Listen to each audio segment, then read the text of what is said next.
Welcome to the Leading Real Change podcast. I'm your host, Dr. Jacqueline Kerr, an expert in workplace culture change. From my unique background in behavior science, public health, and community advocacy, I help corporate leaders with evidence-based individual, team, and organizational change to create thriving workplace cultures for all. In the Leading Real Change podcast, I interview dedicated and passionate change makers about their careers, how they lead change, and what leaders can do today to make a difference, to build healthy, inclusive workplace cultures for all. I'm excited to share these examples of real workplace change with you. You'll learn about effective strategies that are working and how to overcome real barriers to change that challenge us every day. I hope you'll feel inspired and more confident to keep leading change in your workplace. Please share this podcast with other HR, DEI, or ERG leaders who you know are working hard but are struggling to have an impact and need more support to effectively create a thriving workplace culture for all today.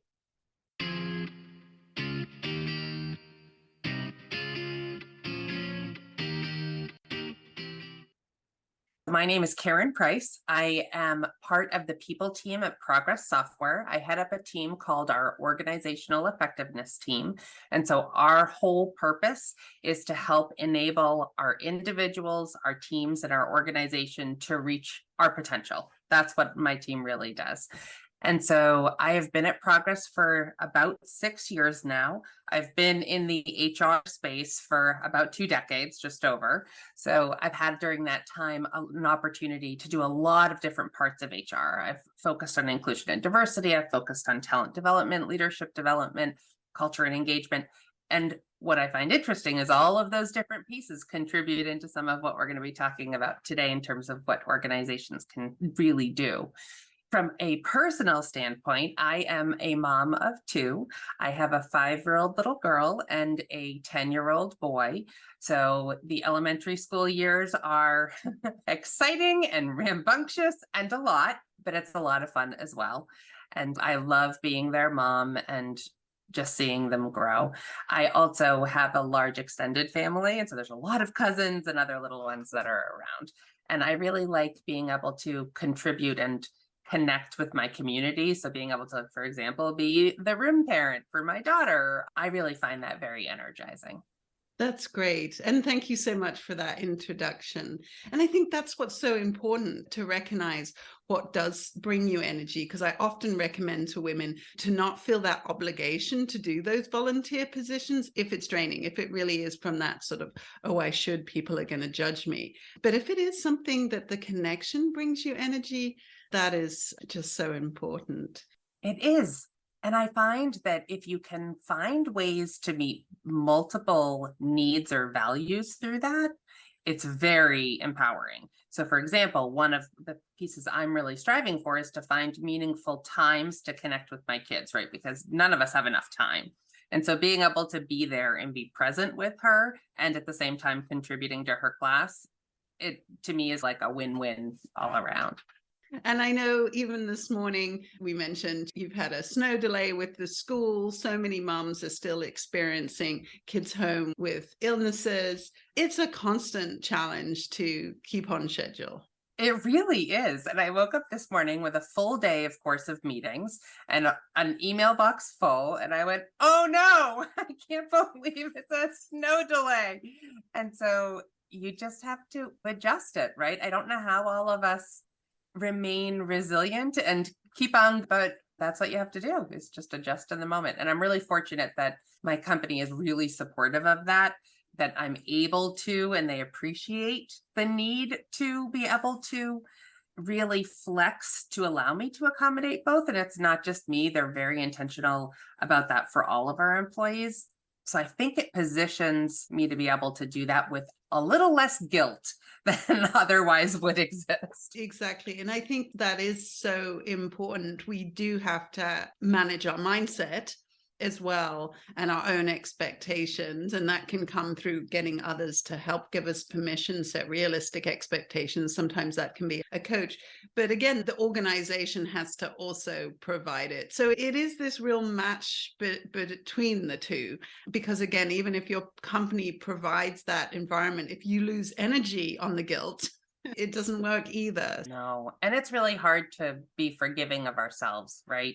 We need to forgive ourselves that we're not always going to get everything perfect. We are going to forget to put it in the kid's favorite snack at a certain time or something else. We have to be okay with that. But it is hard. It is. And that expectation of perfection as a mom and the ideal worker 24/7, these are some of the challenges we face. And they're not in our imagination.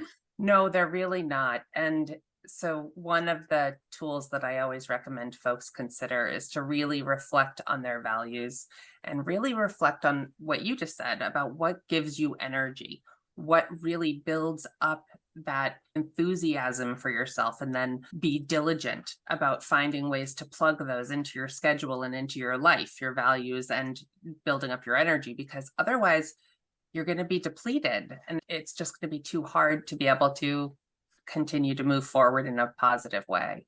Right, exactly. Yes. And reflecting on those values, I think, is really important at an individual level, also at a corporate and leadership level, too.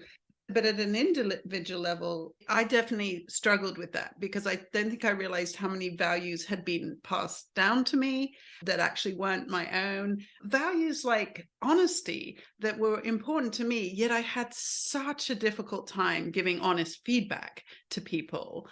So there was such challenges in actually looking at those values and saying, how have I operationalized those on a daily basis? And to have this value of hard work was one of my principles. That's what I remember a colleague said to my husband, oh my goodness, your wife is the hardest working person I know. And I was horrified. I was like, I don't want to be that person. But of course I was. And that's why I ended up in burnout too. But it's just like, how do you say, okay, now balance is important to me as well. So sometimes these values are in conflict. So I definitely found that whole trying to find new values or work out what my values were was a really challenging exercise. It really is. And the other piece that I always recommend is, just as you said, organizations need to be diligent about thinking about their values and instilling them in a way that supports employees. And I always recommend employees take the time to look at their own values, look at the company values, and be able to find the synergies between those. And usually that will give you some additional connection and energy. Thinking about values at a company level and how it ties into this work, one of the things that we at Progress have done is we just did a kind of pause and reflect on our values. And what we found is the ones that we had already had underway were consistent. We were very diligent, though, about making sure that we embedded our appreciation for inclusion and diversity, appreciation for collaboration. People at Progress are at Progress because they love our products, they love the people that they work with, and they want to have an impact. And so that thread of relationship and people you'll see throughout it.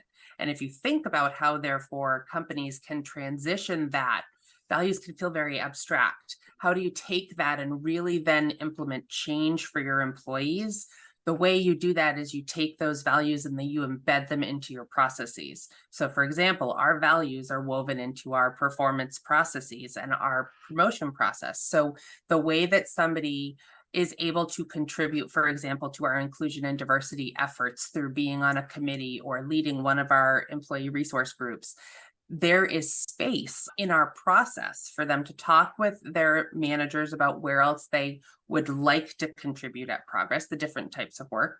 And then in our promotion processes, to really think about both the what and the how is what we talk about it as. So what each of us are contributing, and then how we go about living out our values in a meaningful way.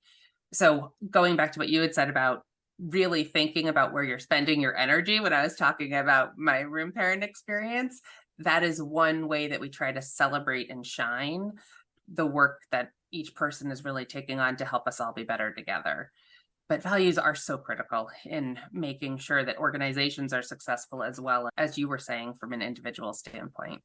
And thank you so much for that example, because that's exactly like the level of detail that I want to get into in this season of the podcast, because it's really about how do you do it? And I could tell someone exactly what you said is how to do it, but coming from you has actually operationalized that. That's so important and valuable. So to step one step backwards, two of the things you mentioned there. So values alignment, when there's values misalignment, that's one of the conditions in the workplace that Christina Maslach identified as causing burnout.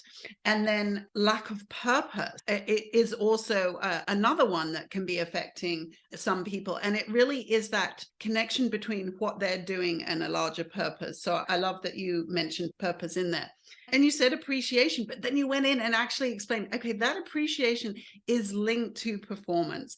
Because recently with the McKinsey and Lean In, the great breakup report where senior women are leaving corporate America, they were showing on there that less than 20% of people are evaluated on contributing to DEI, on talent retention, on team morale, and on career development. That the main thing, 98%, are just on business goals.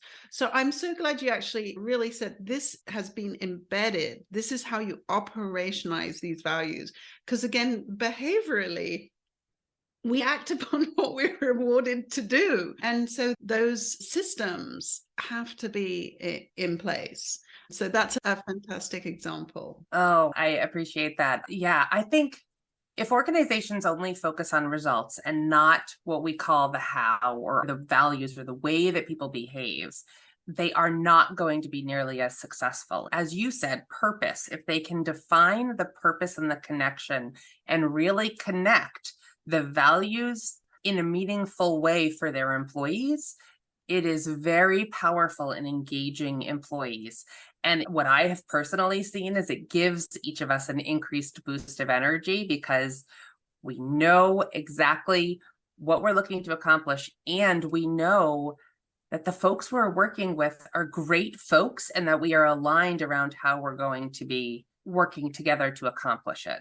So that's just one example of it. But this conversation has been at Progress for a long time. The topic of inclusion and diversity and really creating an inclusive environment has been very thoughtfully reflected on. So even when you hear the way I describe it, most folks do describe it as DE&I. That makes sense. We intentionally put the I first. So we talk about inclusion and diversity, and that's because crafting an inclusive environment through all of the different ways that you and I have spoken about in the past and that people see, that is what really allows us to create a holistic, quote, system that people can thrive in. And when I talk about that inclusive environment, I'm really talking about all of the different angles, be it leadership. So leaders being front and center and acknowledging and appreciating different perspectives and the involvement employees have in creating the right culture in our different ERGs, et cetera, and making sure that we're thoughtful about how we are making sure that different perspectives are seen in leadership and different backgrounds are seen. So leadership is one lens into that, but then the other lens is around how you build communities. So to have a really inclusive environment, you need to build communities. It's not a company-wide kind of across the board, you can like paint broad strokes and just have it done.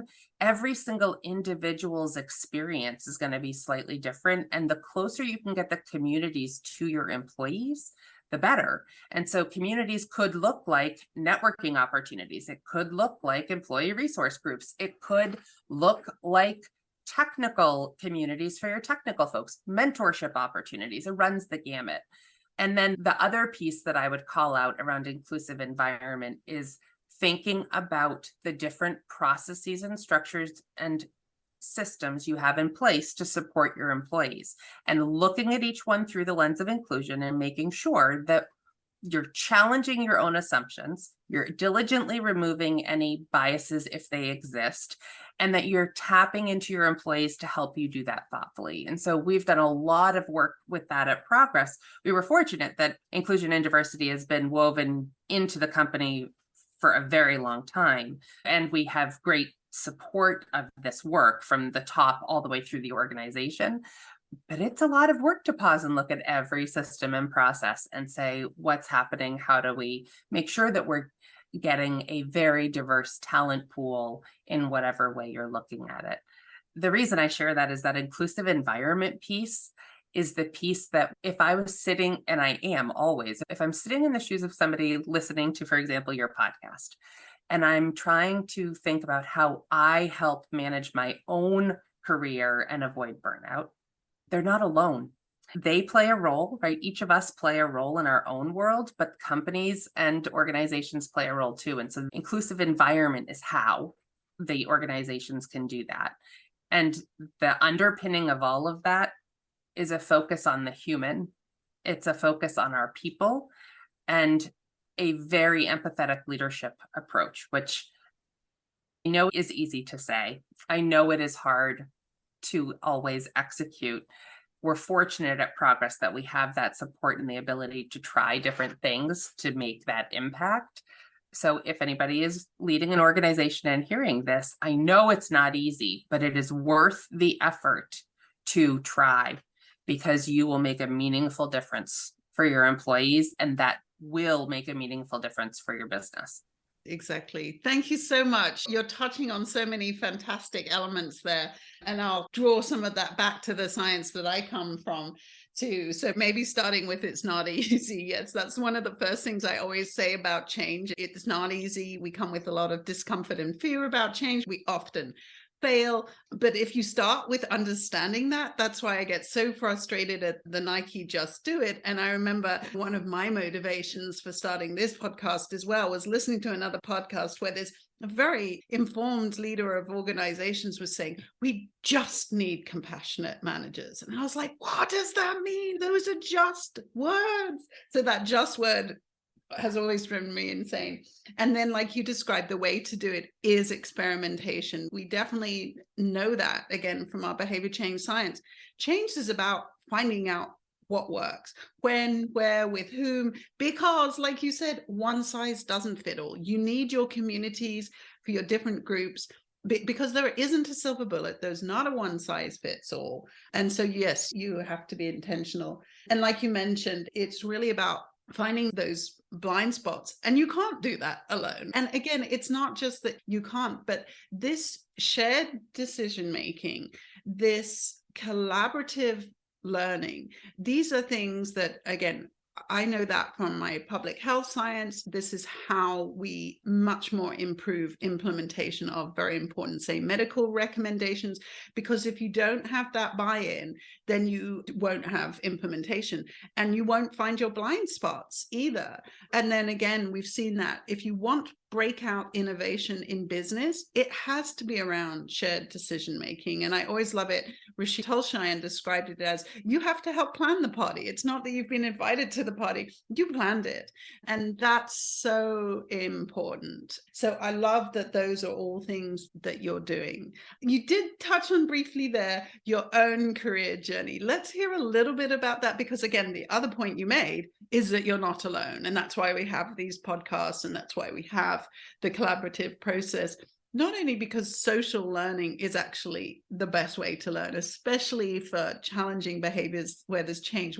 We need the role models, we need the opportunity to learn socially. It's actually how we best learn, but because of the aloneness too. So tell us a little bit about that journey so that my listeners can hear about that, and then we'll dig right back into all these fantastic examples of organizational change that you've done.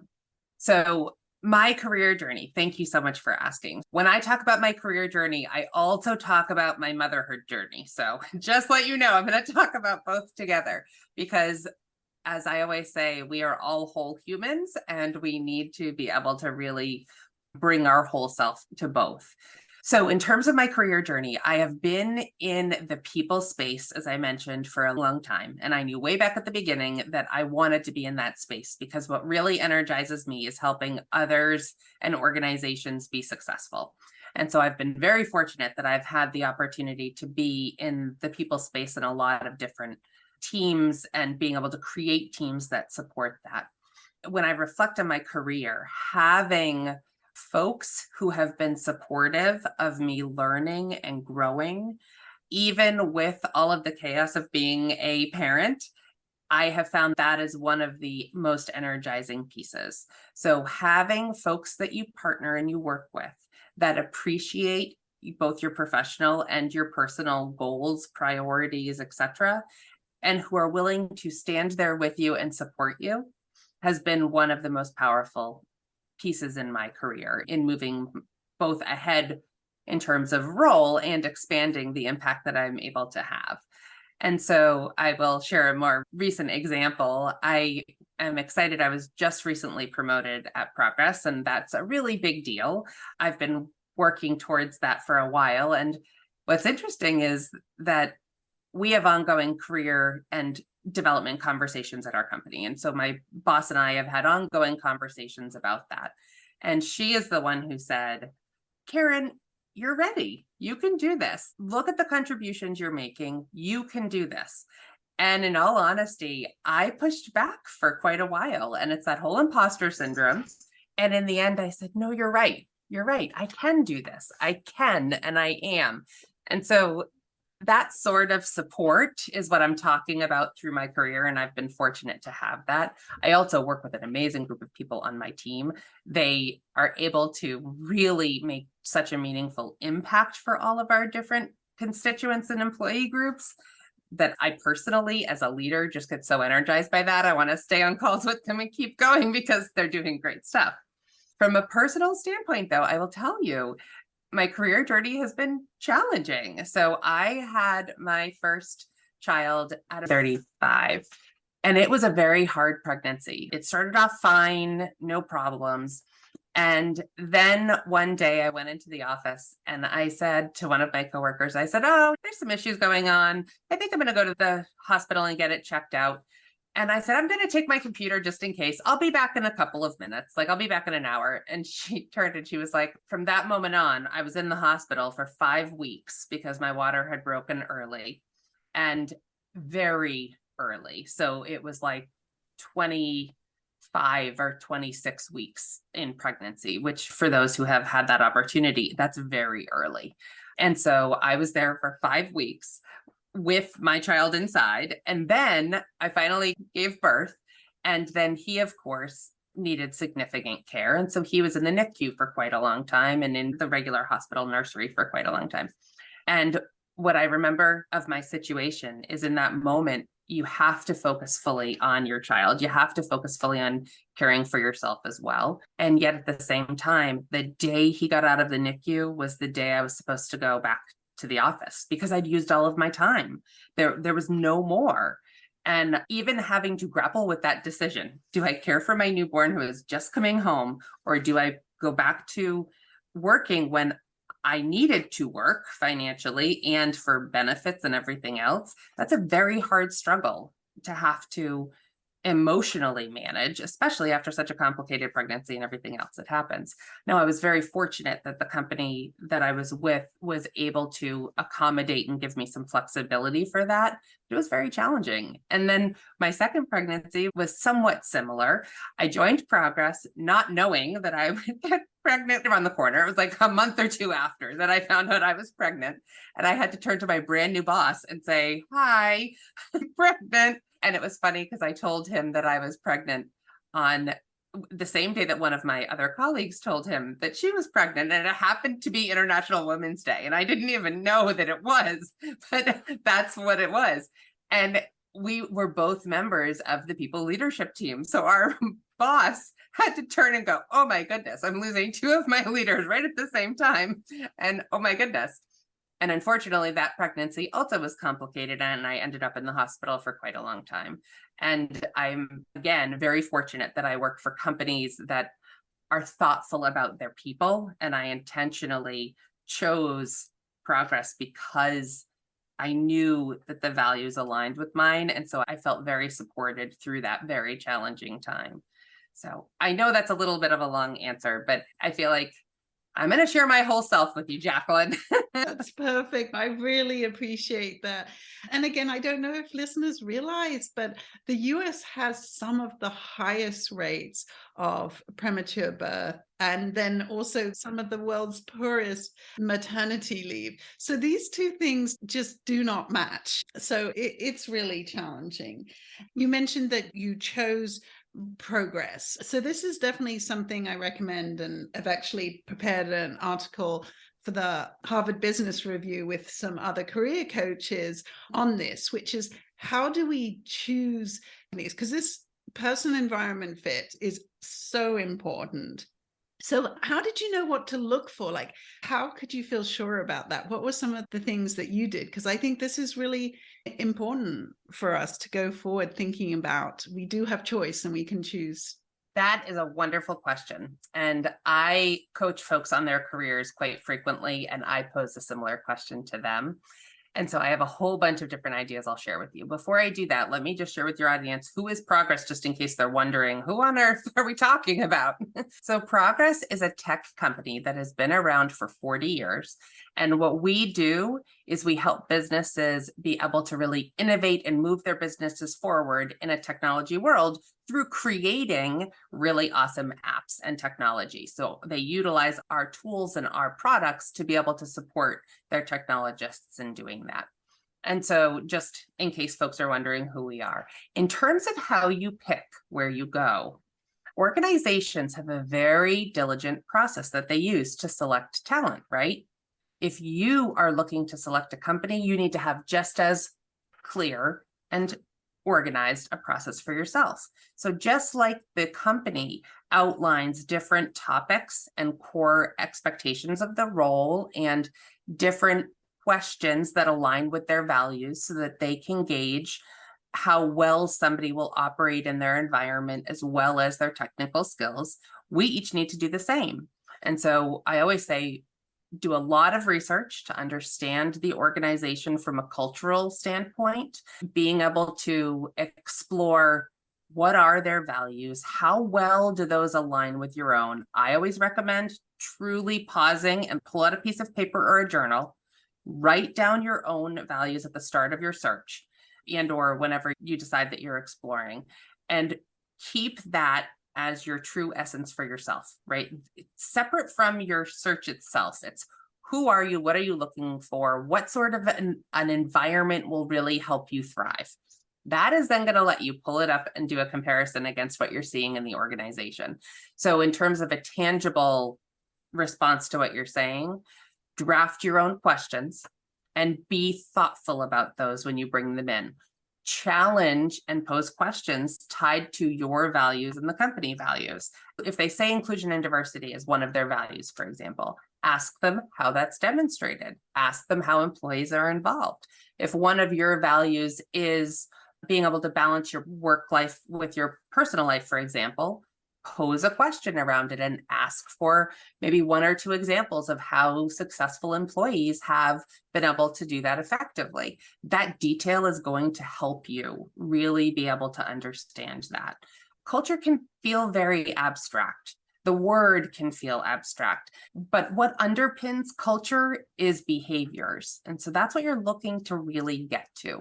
But you need to be diligent and know what you're looking for. So going back to why I chose Progress, I diligently looked at the values. I looked at the organization. I spent time with the folks.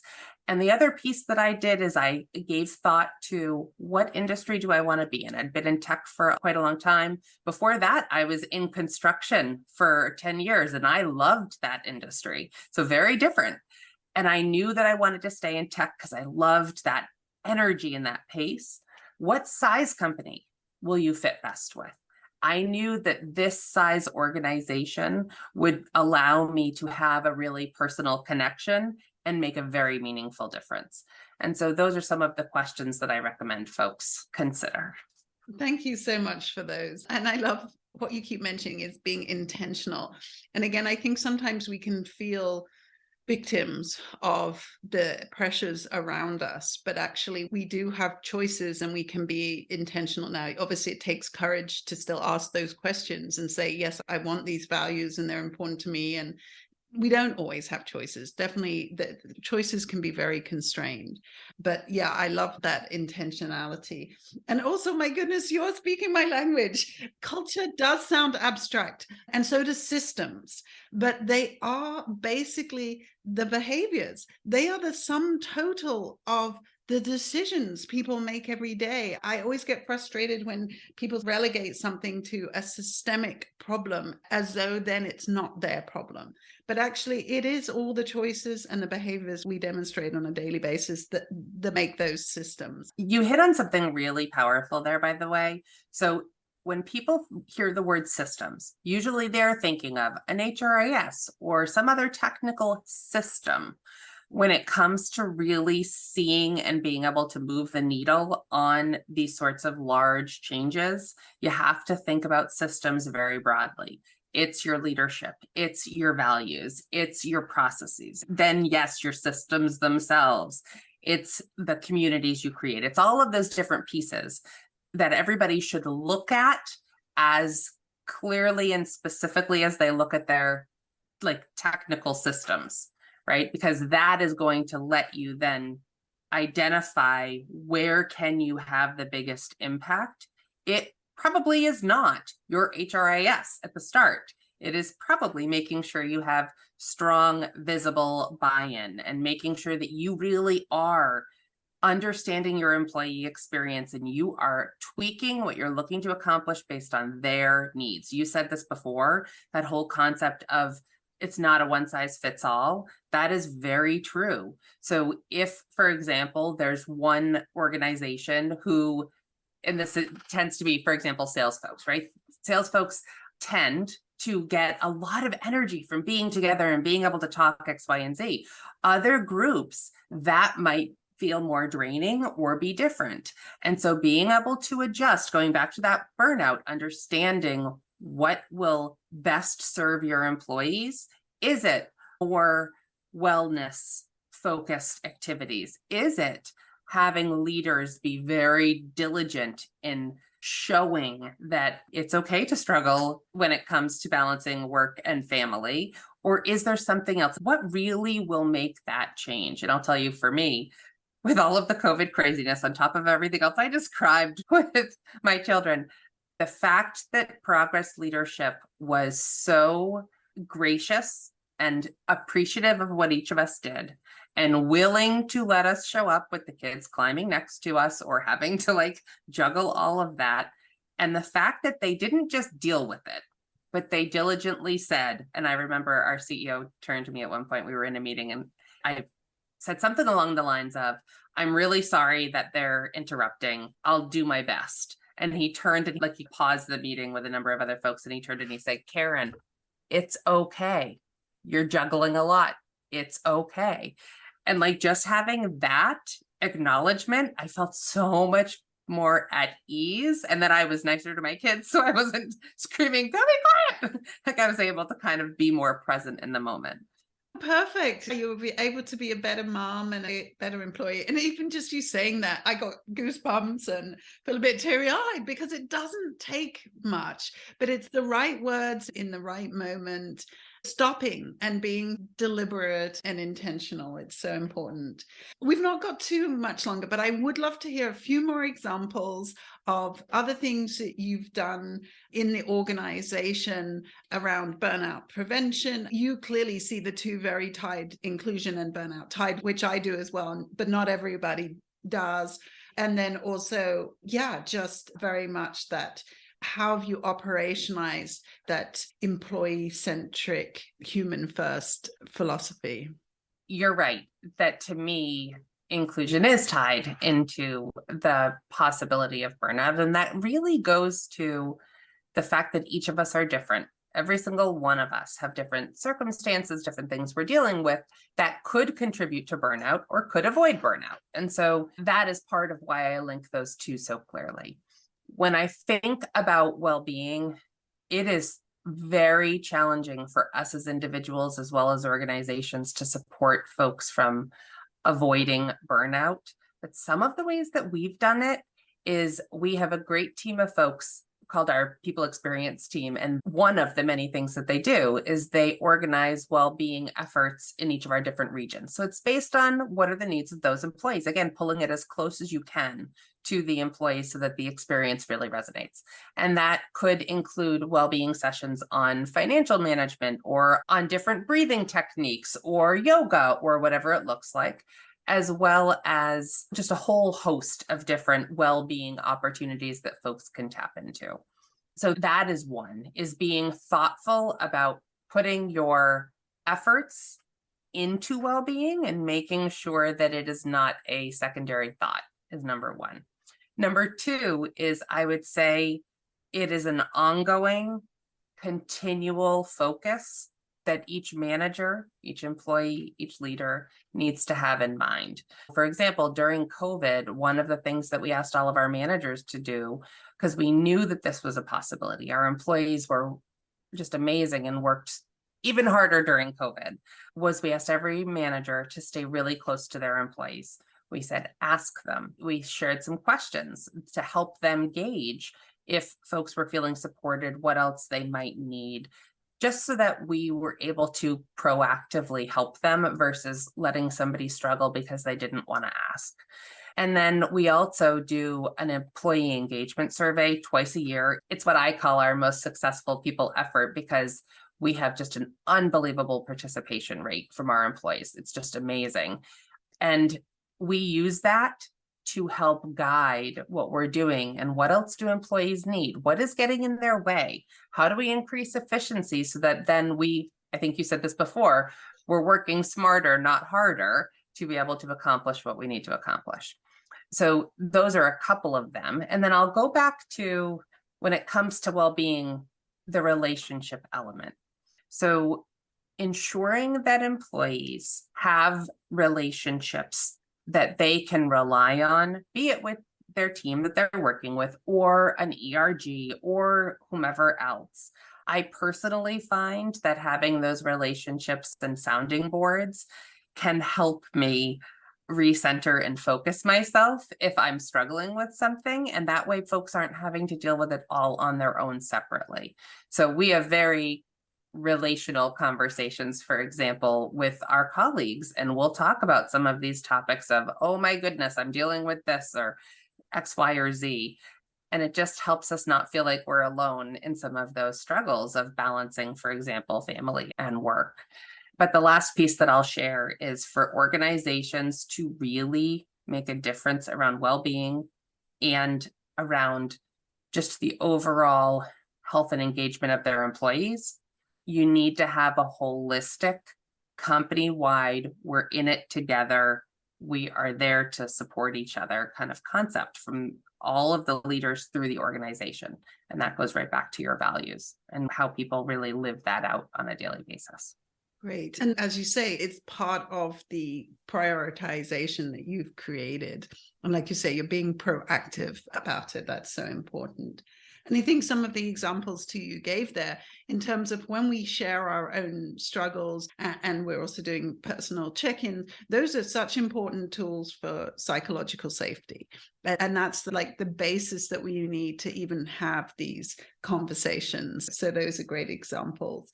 I think another one that I've also come across I love is while you're doing a career plan, you do a well-being plan next to it. Because again, how are you going to move this career forward? Because I think that's what we so often look at merit and stretch assignments as doing more. So if it really is, there's more expected, is how are you going to manage your health if you are going to contribute more? But for me, it's also, again, what you talked about earlier, which is actually, let's say, what can I do more during the workday, in the work that I'm doing that contributes more without it being more time and effort? How can I do it with more impact and efficiency? I wish we did that more. I wish all of us did. I wish all of us took the pauses that we know we should to stand up and give yourself 5 minutes. That's not something I'm very good at. I really like what you're saying about the idea of baking wellness in. We have quarterly check-ins with employees and managers to talk about expectations, feedback, career development, etc. And we get to a piece of that, but not quite as concretely as that. So we might take that back and start implementing that in what we do. So thank you for that idea. And I think the other thing, the little bit of science I'll interject here, is one of the reasons why bias and burnout are related. There's studies from the medical literature showing that when physicians are in more burnout, they present with more racial bias towards their patients. And when their burnout recedes, their racial bias recedes. So part of this is what you said, being deliberate and intentional. Actually, to overcome our biases takes quite a lot of mental energy. It's in our superhighway in our brain. And to get around that, we need extra energy and mental effort. Now, if you're in burnout, you don't have the extra energy and effort. So even unbeknownst to yourself, you could actually be demonstrating and having more bias without knowing it. So that's another way that I always connect the two, because I think it's so important. But let's end with any remaining recommendations. Definitely. Again, let me just start with thank you for having me. It's been a lot of fun getting to have this conversation with you. My recommendation for everybody who's listening, avoiding burnout is really hard. It's hard for each of us as individuals and organizations. It is something all of us are struggling with in terms of how we balance. What I would recommend I'm going to give you two. I'm going to give you one for individuals and then one for businesses.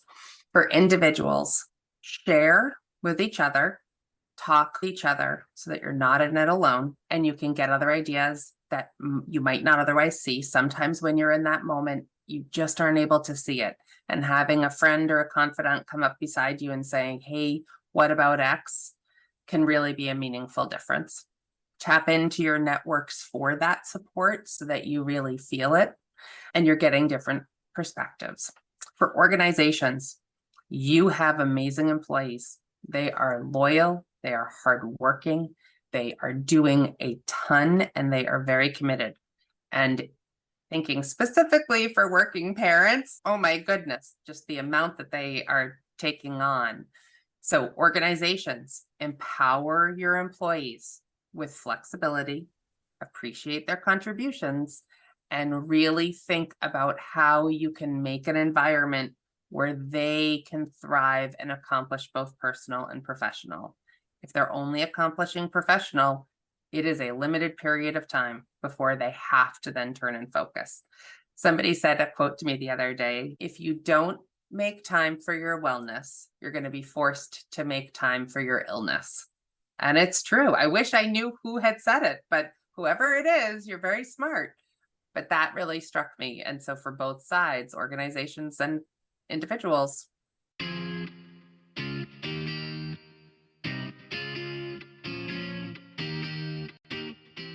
Thanks so much for listening today. I hope the podcast brings you fresh ideas, renewed confidence, and energy to keep leading change. If you need a partner in these efforts, I can help you effectively build a thriving workplace culture for all. I'll help you overcome the real barriers to change you face every day and help you lead real change with evidence-based solutions. In particular, I want to work with passionate leaders who have tried and failed, because I know you have what it takes, and your experience will help you clearly recognize the difference I can make. For a free consultation today, please visit my website at www.leading-real-change.com. That's www.leadingrealchange.com.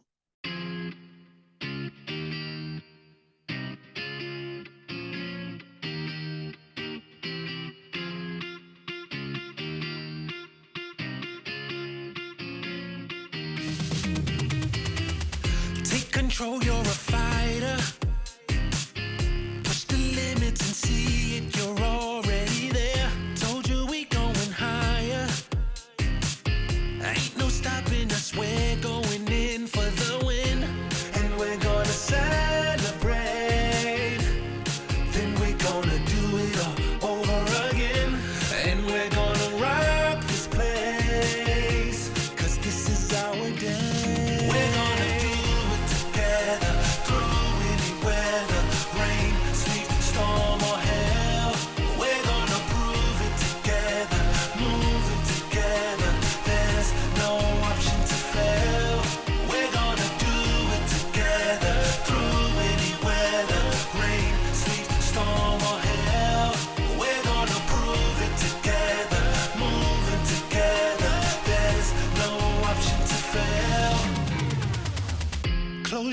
feel the